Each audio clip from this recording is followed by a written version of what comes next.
여러분 안녕하십니까? 포항 MBC 뉴스데스크입니다. 포항지진 위자료 항소심에서 원고인 포항 시민이 패소한 판결과 관련해 지역사회의 반발이 이어지고 있습니다.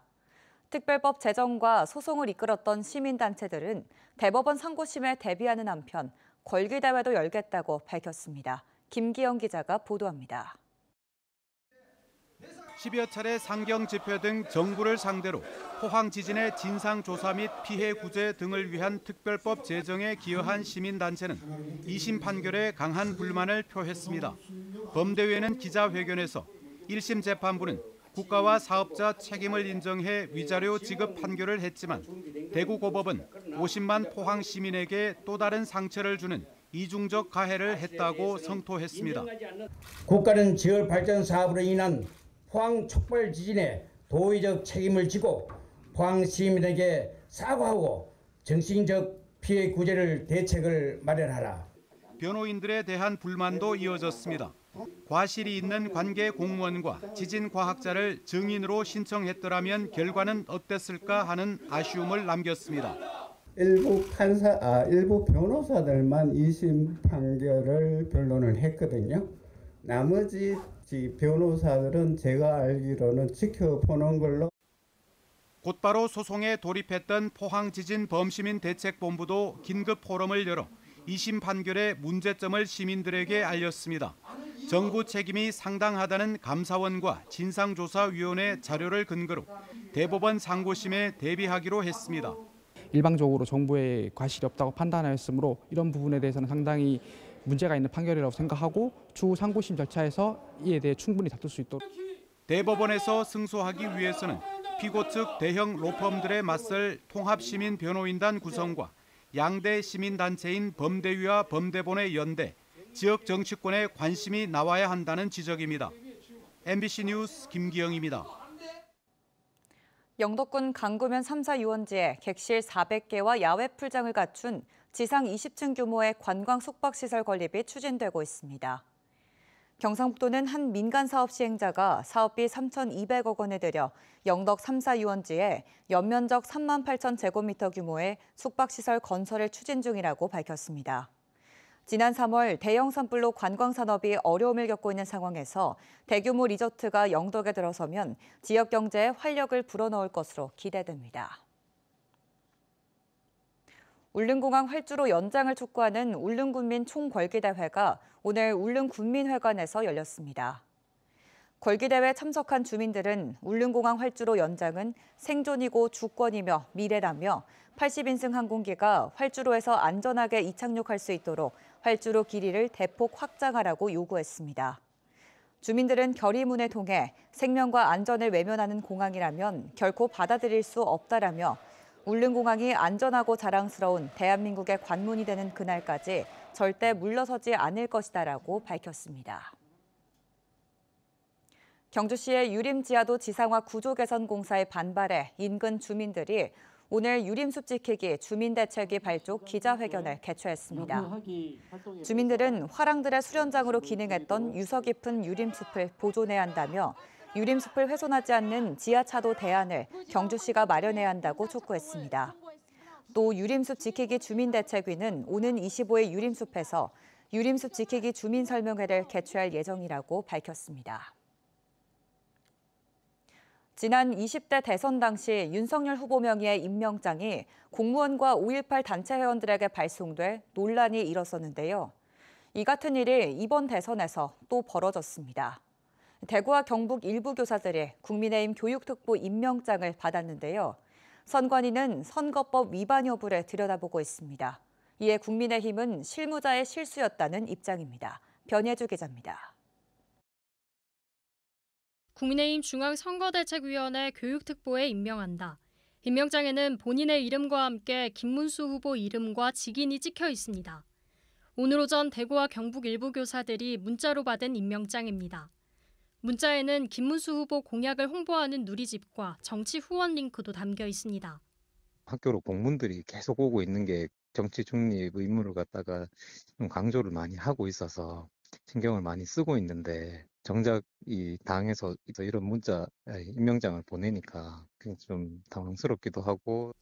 공무원은 법에 따라 정치운동을 할 수 없습니다.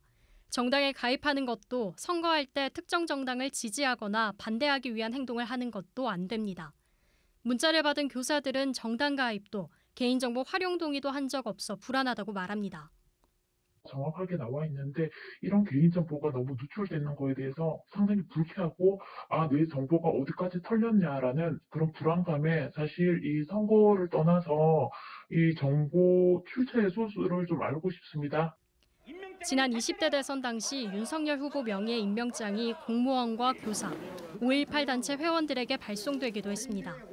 이런 논란을 의식하기라도 한 듯 문자에는 불편을 들여 사과한다며 본인이 아닐 경우 삭제할 수 있다고도 안내했습니다. 전국 교직원 노동조합은 수사당국이 국민의힘 대선 캠프에서 교사의 개인정보를 정치적으로 이용한 경위를 조사해달라고 요청했습니다. 선거관리위원회는 공직선거법 위반 여부에 대해 사실관계를 확인하고 있다고 밝혔습니다. 국민의힘은 사전 동의 없이 임명장을 보냈다는 점을 인정했습니다. 불편을 겪은 이들에게 사죄한다며 개인정보는 모두 폐기했다고 밝혔습니다. 전화번호를 제공한 인사는 모든 당직에서 해촉할 예정이고 앞으로 비슷한 사례가 재발하지 않도록 제도를 보완하겠다고도 덧붙였습니다. MBC 뉴스 변예주입니다. 어제 경주시 모곡항 앞바다에서 실종된 어선에 대한 수색 작업이 이틀째 이어지고 있습니다. 포항해경은 경비함정 8척과 구조대 1척, 항공기 1대, 인력 40여 명을 투입해 해상과 육상 수색 작업을 이어가고 있다고 밝혔습니다. 앞서 어제 오후 12시 56분쯤 경주시 모곡항 남동쪽 2km 해상에서 70대 선장 1명이 타고 있던 1.48톤 어선이 실종돼 해경이 수색에 나섰습니다. 어제 오후 4시 30분쯤 포항시 죽장면 2마리의 한 도로를 달리던 1톤 트럭이 도로 옆 배수로로 넘어졌습니다. 이 사고로 70대 운전자가 심정지 상태로 구조돼 병원으로 옮겨졌지만 숨졌습니다. 경찰은 차량 블랙박스 등을 바탕으로 정확한 사고 경위를 조사하고 있습니다. 21대 대통령 선거가 2주 앞으로 다가온 가운데 농업 비중이 큰 경북에서는 후보들의 농업 공약에 관심이 높아지고 있는데요. 주요 후보들이 내놓은 농업 관련 공약과 입장을 김경철 기자가 짚어봤습니다. 대통령 선거를 2주가량 앞두고 양곡관리법 개정안이 또다시 농업 분야 최대 쟁점으로 떠올랐습니다.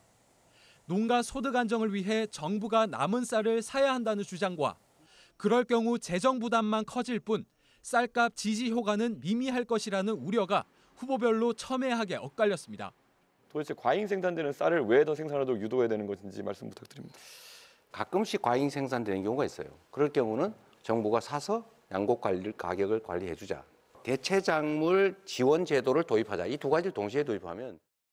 이재명 후보는 양곡관리법 개정을 통한 쌀값 정상화를 공약으로 제시한 반면 김문수, 이준석 후보는 양곡관리법 관련 내용을 아예 공약집에도 담지 않았습니다. 농업이 주된 먹거리인 경북 북부 지역에선 대선 후보들의 농업 분야 공약에 관심이 집중되고 있습니다. 먼저 더불어민주당 이재명 후보는 세계를 선도하는 경제 강국을 만들겠다면서 농업을 미래 농산업으로 육성하겠다는 비전을 제시했습니다.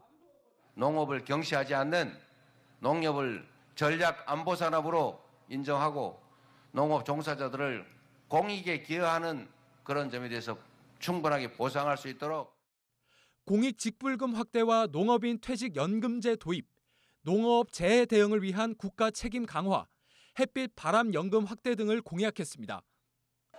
국민의힘 김문수 후보는 중산층 자산 증식과 기회의 나라를 만들겠다며 생활물가 부담 완화를 내세웠습니다. 농민들이 자신의 농산품을 제대로 잘 가치를 실현할 수 있는 이런 농민 대통령이 되겠습니다. 배추, 무 등 8대 노지작물과 사과, 배 등 5대 과수품종의 수급을 안정화하고 농축산물 유통구조 혁신과 직거래 활성화를 약속했습니다.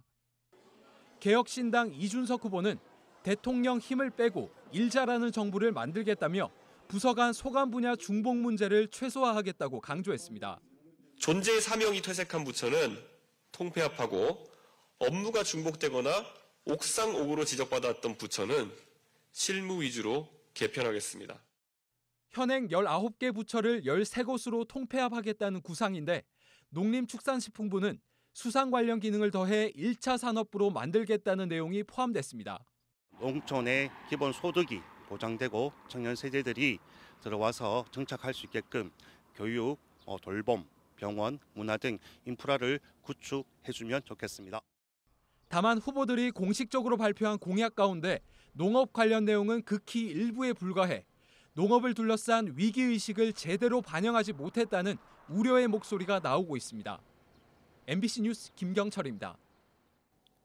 경상북도가 영덕군 시노펙스와 함께 산불 피해지의 탄소 중립숲을 조성하는 업무 협약을 맺었습니다. 나노기술 소재 부품 기업인 시노펙스는 3년간 총 15억 원을 영덕군에 기부하고 탄소 중립숲 조성을 위한 사업 대상지 선정, 공동기획 등에 협력하기로 했습니다. 경북도는 피해지 복구를 넘어 탄소 흡수원 조성과 생태관광 회복, 기후위기 대응이라는 3중 효과를 기대하고 있습니다. 포항시는 다음 달 7일 포항실내체육관에서 전국 43개 대학이 참가하는 대학 진학 박람회를 개최합니다. 전문 입시 컨설턴트의 대입 전형별 학교생활기록부 관리법, 학습 습관 코칭, 중학생들을 위한 고교 선택 및 고교학점제 대비 교육과정 설계 상담 등을 제공합니다. 박람회는 현장 접수로 자유롭게 입장할 수 있지만 전문 컨설턴트의 상담이나 특강 등을 받으려면 포항시 진로진학지원센터 홈페이지에서 사전 신청을 해야 합니다. 이재명 대통령 후보 직속 기후위기 대응위원회 유성찬 부위원장은 오늘 포항시청에서 기자회견을 열어 수소 환원제철소 건립에 정부 재정 지원을 제안했습니다. 이어 포스코와 함께 수소 환원제철 특수목적 법인을 설립하고 총리실 산하에 수소 환원제철 지원센터를 설치하자고 주장했습니다. 경주시가 에이펙 정상회를 앞두고 모두 336억 원 규모의 기반시설 정비 사업에 나섰습니다. 시는 지난해 11월부터 올해 9월까지 도로환경 정비, 자전거 도로 보수, 경관 개선 등 총 44건의 정비 사업을 순차적으로 추진 중인데 23건은 착공에 들어갔고 나머지 사업도 다음 달까지 공사에 들어갈 예정입니다. 시는 에이펙 주요 회의장과 연계된 도로 구간을 중심으로 정비를 집중 추진하고 있으며 6월부터 9월까지를 공사 집중 기간으로 정해 사업의 속도를 낼 계획입니다. 포항시는 민원 담당 공무원의 안전한 근무 환경을 조성하기 위해 시청과 구청, 읍면동 민원실에 이달 말까지 145대 카드형 녹음기를 도입하기로 했습니다. 카드형 녹음기는 크기가 작고 휴대가 쉬워 폭언, 성희롱 등 악성 민원을 예방하거나 증거를 수집할 수 있습니다. 포항시는 악성 민원을 근절하고 시민과 공무원이 상호 존중하며 소통할 수 있는 환경 조성 차원이라고 밝혔습니다. 경상북도는 올해 동해선 열차 개통을 계기로 오는 11월까지 동해선 해안열차 블루패스 사업을 추진합니다. 이번 사업은 동해안 5개 시군의 관광지와 해양 레포츠, 지역축제, 먹거리 등을 결합한 해양 관광 프로그램으로 참가자에게 여행 경비의 최대 50%를 지원합니다. 특히 산불 피해 지역인 영덕에서 여행과 자원봉사 활동을 결합한 특별 프로그램을 운영합니다.